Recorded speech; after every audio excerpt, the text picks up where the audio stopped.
TV games. Hey, I got a buried treasure for you. I'm talking about International Track and Field 2000 from Konami. Now, this is for the PlayStation 1. I gotta tell you, I love these games. I'm a sucker for these Olympic games. You know, the button mashing thing. And I tell you, it's got everything covered. It's got all the events in this thing. I mean, of course, they have the running and all the, you know, all you whoa, whoa, with the hammer and the thing going off like that. They got all those kind of pole vaults, right?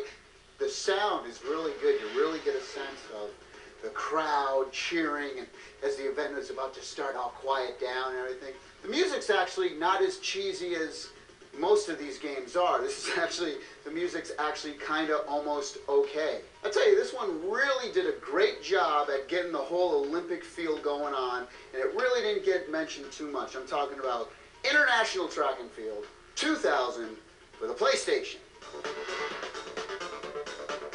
We found this beautiful outdoor waterfall and peaceful garden because we're going to talk about a brutal fighting game. It's called Tao Feng, Fist of the Lotus, for the Xbox. And the interesting thing about this game, it was developed by John Tobias and his new game studio called Studio Gigante. Now, some of you may have heard me say this before, how I'm kind of disappointed in the last couple Tekken upgrades. I love Tekken, but I didn't get anything like revolutionary and groundbreaking.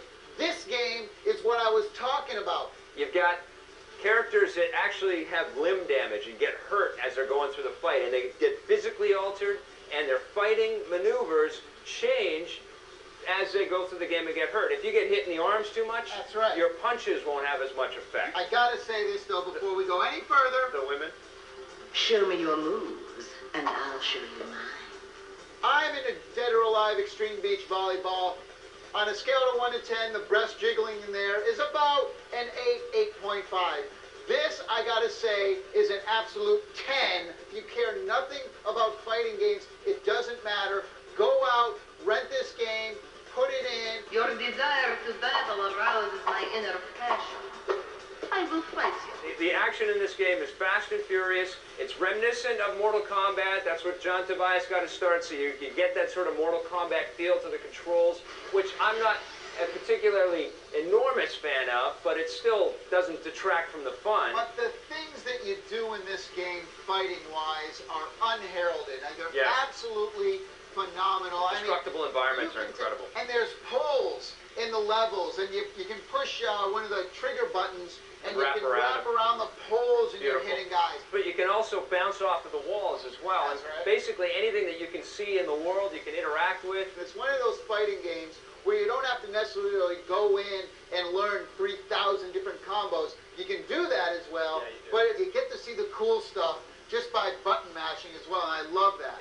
I like all of the holds and moves you can do as well, all the grabs. It's not perfect, though. I mean, it's got lots of great stuff in it, and it's definitely an amazing work of art, but I did find that I didn't have that sense of fluidity that I get out of a game like Soul Calibur or Tekken. There's a couple of different modes in Tao Feng as well. You get the standard versus mode where you can play against a computer, or you can bring a friend in and have some battles, and that's real fun. You've got a quest mode where you're sort of earning pieces of the story puzzle as you're working its way through. And I wish there were a few more characters off the top. You get a nice collection. There's like 12 characters. 6 are on the dark side, 6 are on the sort of light side.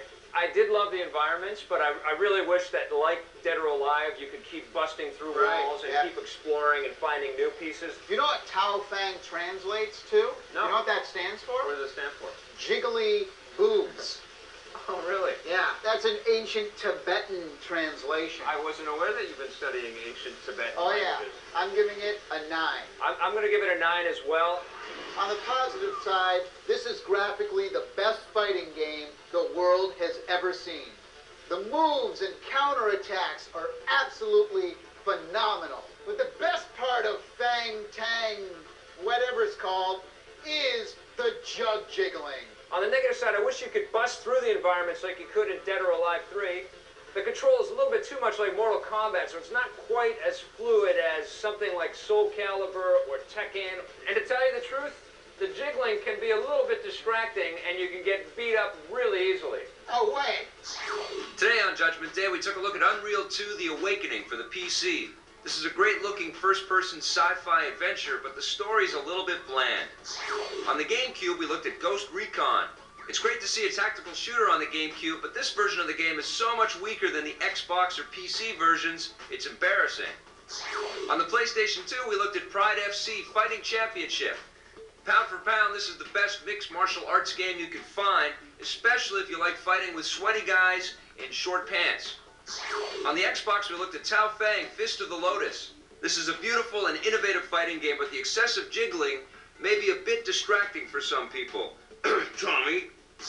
In hardware, we looked at Thrustmaster's Freestyler controller. This skateboard controller is a pretty clever idea, but it won't make you a better player. On the Game Boy Advance, I reviewed FIFA Soccer 2003. This is a terrific portable soccer game with excellent graphics, audio, and gameplay features. Well, there you go. Go pick up Tao Feng. It's an awesome game. Thanks for watching. We'll see you guys next time on Judgment Day. Scary. Just a scary person. Is this in the shot?